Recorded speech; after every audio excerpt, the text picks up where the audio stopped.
Damos comienzo a la clase de procedimientos secundarios, en la cual abordaremos diferentes temas a lo largo de la jornada. Para iniciar, hablaremos del Mobile Data Computer, también conocido como ordenador policial.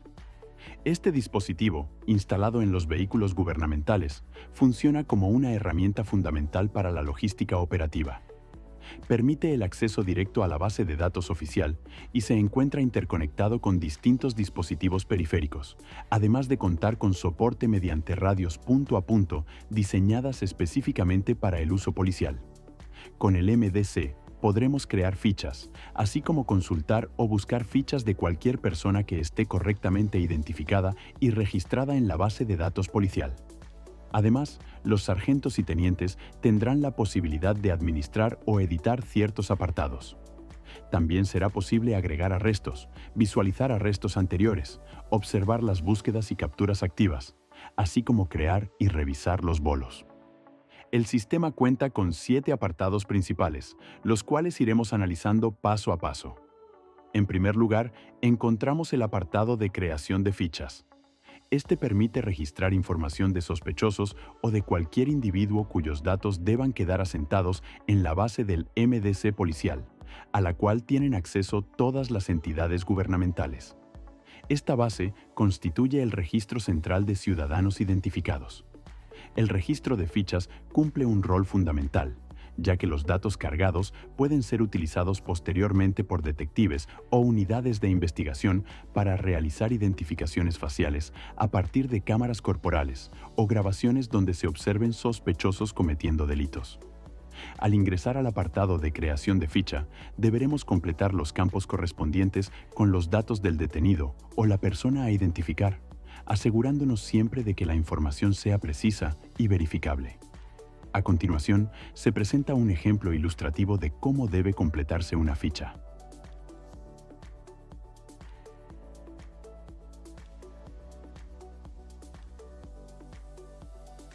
Una vez creada la ficha, pasamos al siguiente apartado: buscar ficha gubernamental, desde donde podemos verificar la ficha que creamos para confirmar que esté vigente, o bien buscar a cualquier otro sujeto ingresando sus datos. Dentro de la ficha podremos observar la información del individuo, como su nombre, apellido, antecedentes, boletines activos y si posee una orden de búsqueda y captura. Es importante que cada vez que procesemos a un detenido, revisemos este apartado para comprobar si ya cuenta con una ficha policial activa. En caso de no tenerla, debemos crearla, ya que esto permite mantener actualizado el registro y evitar duplicaciones. Este paso también es esencial para asegurarnos de que el sujeto no se encuentre bajo búsqueda y captura, ya que si lo está, se debe proceder conforme lo establece el protocolo correspondiente para esos casos. En el apartado de ficha gubernamental encontraremos 3 secciones principales: los detalles del sujeto, la búsqueda y captura activa y las anotaciones, que se utilizan cuando existe un error en alguna ficha de arresto o se necesita dejar una observación sobre el detenido. En tercera instancia, tenemos el reporte de arresto, apartado al que acudiremos cada vez que debamos realizar la ficha correspondiente al sujeto que estamos procesando. En primer lugar, debemos colocar nuestros datos, la unidad en la que estamos asignados y, en caso de encontrarnos acompañados, incluir obligatoriamente a nuestro compañero. En la sección de arrestos se completan los datos del detenido junto con los cargos que se le adjudican. Por ejemplo, si se trata de un sujeto que robó una tienda, los cargos serán simples. El sistema asigna automáticamente el cargo de robo, por lo que este no aparecerá entre los cargos seleccionables, pero quedará registrado por el sistema al momento de enviar al detenido a la cárcel. En estos casos, solo debemos agregar huida de la justicia, si intentó escapar, y porte de arma, si corresponde. En la narrativa de arresto es fundamental detallar lo sucedido, indicando qué tienda fue robada o qué objeto sustrajo el sospechoso. No es necesario que la narrativa sea extensa, pero sí debe ser clara y precisa. Luego colocamos el lugar del arresto, es decir, el punto donde fue detenido el sujeto. Y finalmente, completamos el campo de soporte de evidencias, donde se especifican los objetos ilegales incautados durante el procedimiento. Antes de finalizar, verificamos que la ficha esté completa y sin errores, y procedemos a enviarla. Después de esto, podemos volver al segundo apartado para comprobar que la información se haya cargado correctamente. Este paso es opcional, pero recomendable para asegurarnos de que todos los datos fueron ingresados de forma adecuada. Ahora pasamos a un ejemplo de ficha policial que contiene cargos federales. En este caso, la estructura de la ficha será la misma que las anteriores, aunque el procedimiento cambia parcialmente. Cuando un arresto involucra posibles delitos federales, debemos solicitar la presencia de una unidad federal y derivar las grabaciones o pruebas del caso a los agentes correspondientes, para que sean ellos quienes confirmen los cargos federales. Es importante recordar que los oficiales del LSPD no tienen autoridad para confirmar cargos federales, ya que esta tarea es exclusiva de los agentes federales. El agente federal evaluará las evidencias presentadas y, una vez confirmados los cargos, nos proporcionará su número de placa. En la narrativa de arresto, debemos dejar asentado dicho número junto con los cargos federales adjudicados y posteriormente agregarlos en el campo de cargos del sistema. El procedimiento con las evidencias es el mismo, con la diferencia de que las grabaciones o pruebas enviadas al agente federal también deben quedar registradas en ese apartado. Es fundamental que todos estos pasos se completen correctamente, ya que si hay errores será necesario rehacer la ficha o, si el agente federal lo autoriza, dejar una acotación en el apartado de anotaciones explicando el motivo del error. Se recomienda evitar que este tipo de fallas ocurra. Por último, en el cuarto apartado encontraremos un resumen de los delitos registrados, donde podremos visualizar todos los cargos cargados en el sistema, funcionando únicamente como un apartado de observación. En el quinto apartado encontraremos la opción para generar búsquedas y capturas, aunque este módulo no será utilizado por el personal del LSPD, por lo que no es necesario que se preocupen por comprender su funcionamiento.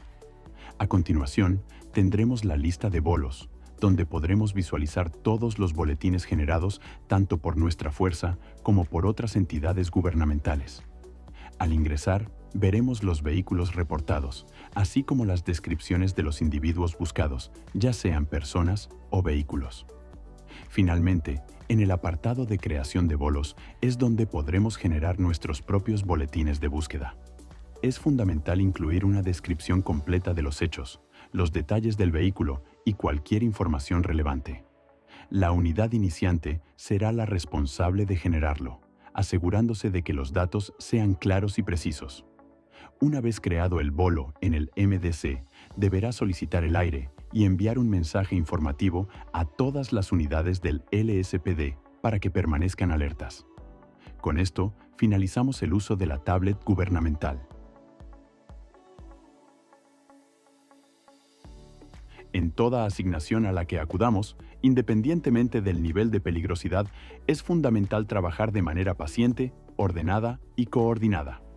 Ya sea que nos encontremos solos o acompañados de otras unidades, debemos reaccionar de forma eficaz, adecuada y lo más calmada posible frente a las diferentes situaciones o complicaciones que puedan presentarse. Para ello, siempre debemos tener presente el significado de las siglas PAS. 1. Proteger. Al llegar a cualquier escena, lo primero es protegernos a nosotros mismos, al entorno y a los civiles presentes. Ejemplo 1. En una colisión de tráfico, aseguramos la zona, evitamos más riesgos y nos mantenemos a salvo junto con los presentes. Ejemplo 2.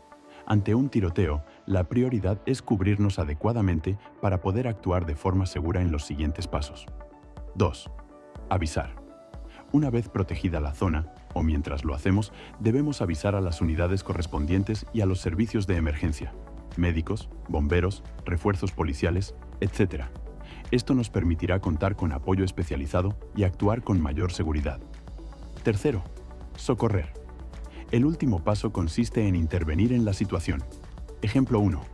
En un accidente de tránsito, tras proteger la zona y avisar a los servicios médicos, procedemos a asistir a las víctimas aplicando primeros auxilios.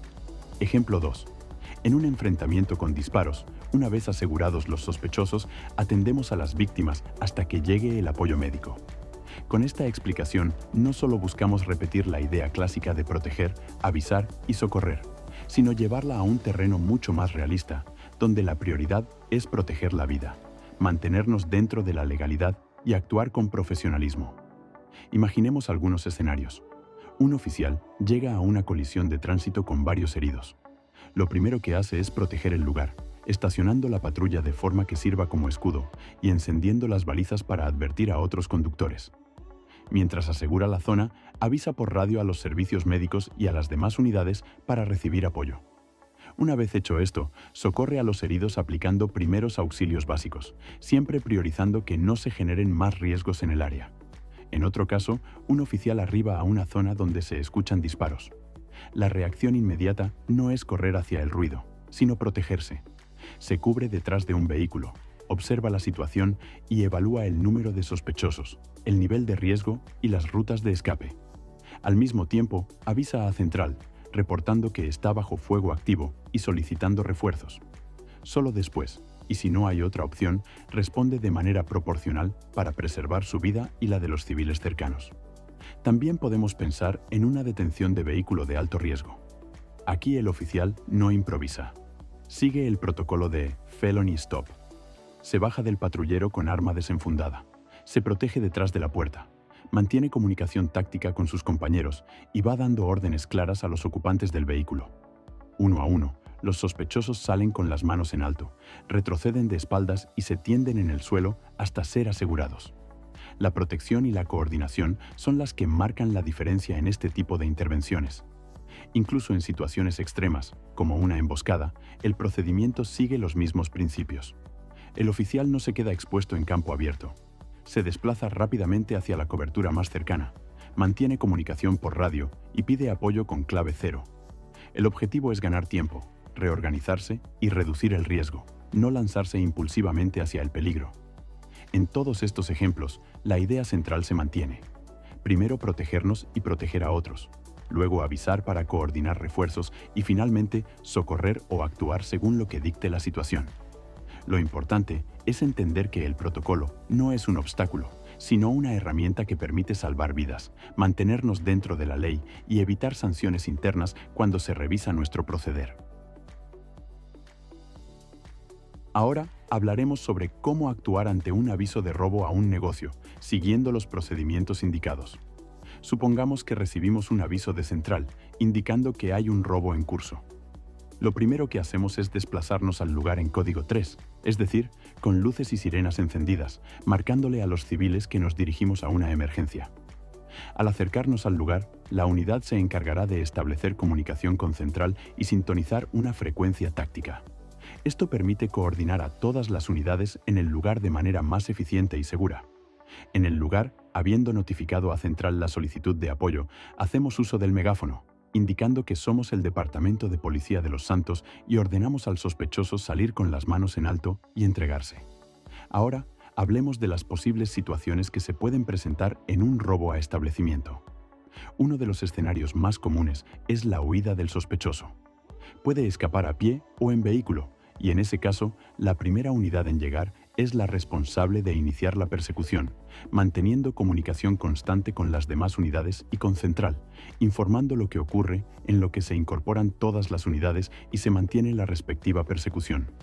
Sigamos hablando sobre cómo actuar ante un robo a un negocio, pero ahora centrándonos en los escenarios donde el sospechoso permanece dentro del establecimiento o se atrinchera.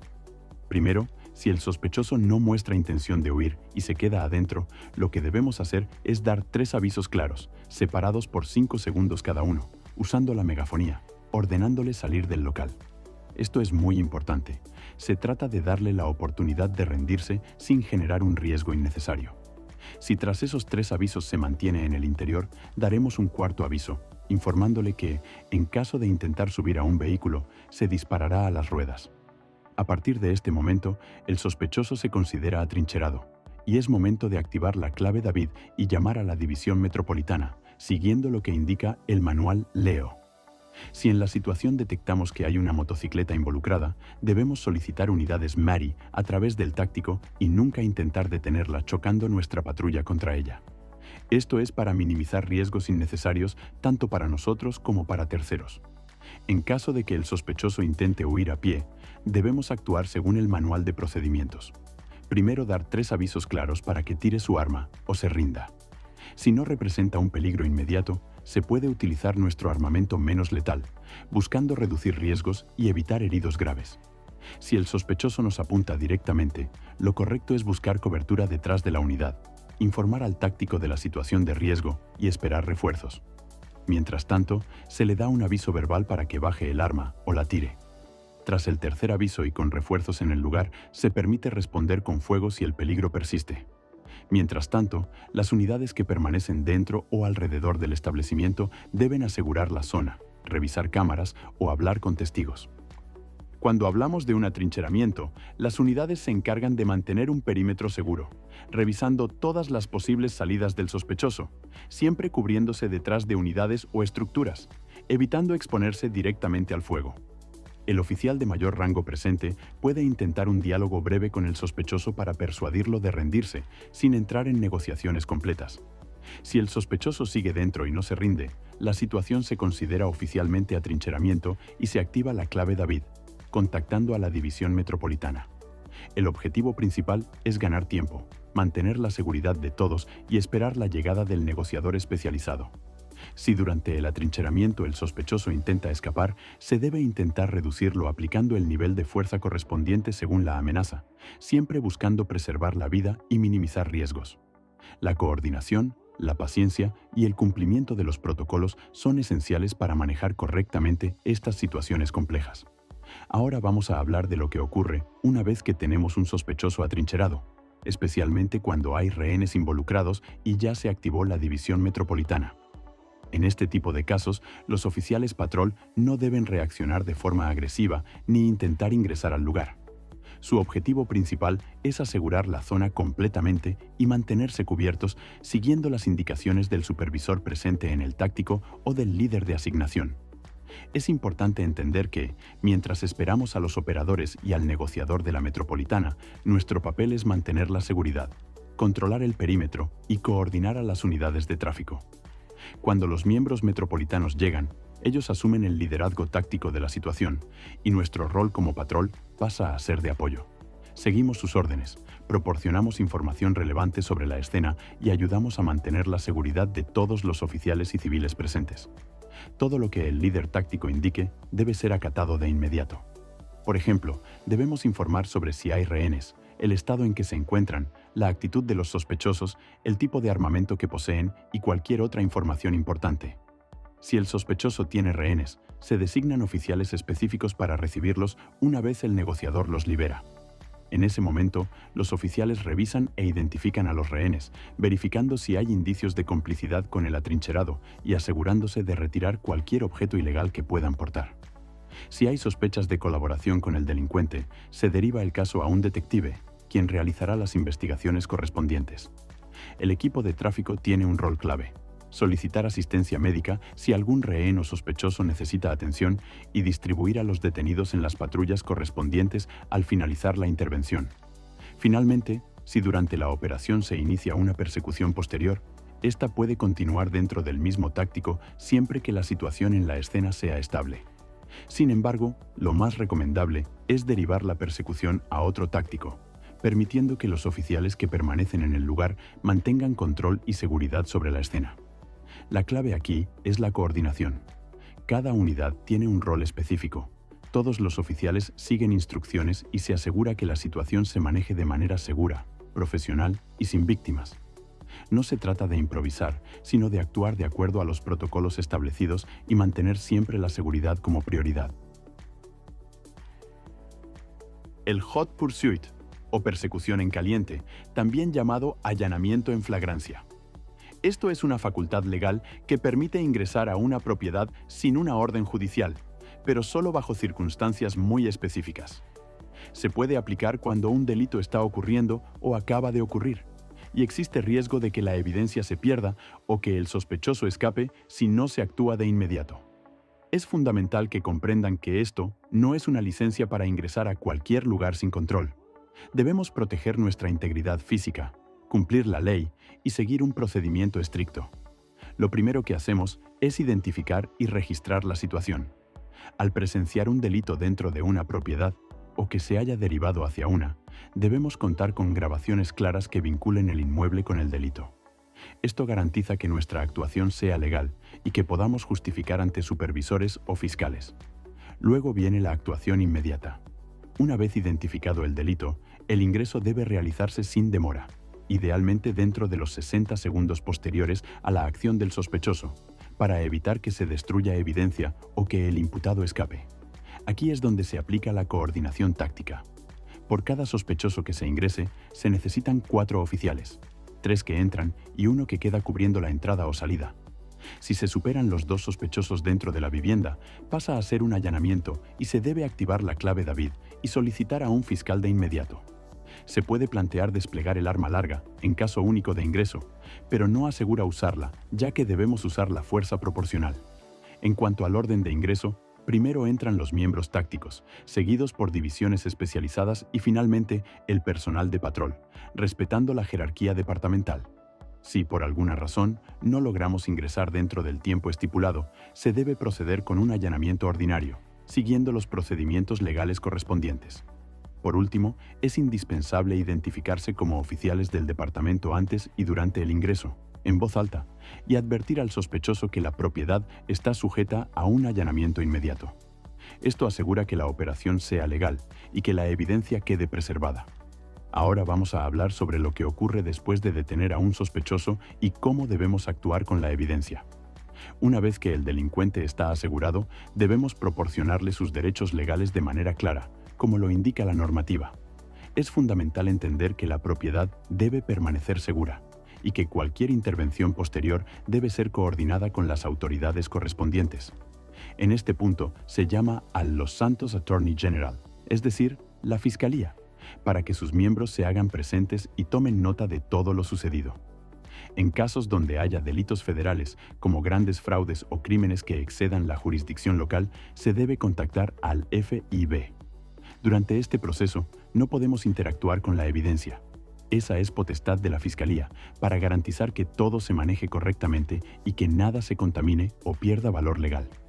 Cuando llega la Fiscalía, y bajo su supervisión, se procede a recolectar toda la evidencia del inmueble y a elaborar un informe completo, incluyendo grabaciones, fotografías y cualquier detalle relevante de la escena.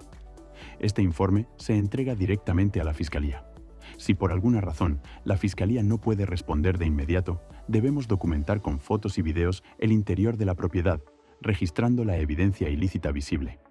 En ese caso, solo se retira al sospechoso y se elabora el informe correspondiente para que, una vez derivado, se pueda proceder legalmente al allanamiento y a la incautación de los elementos ilícitos.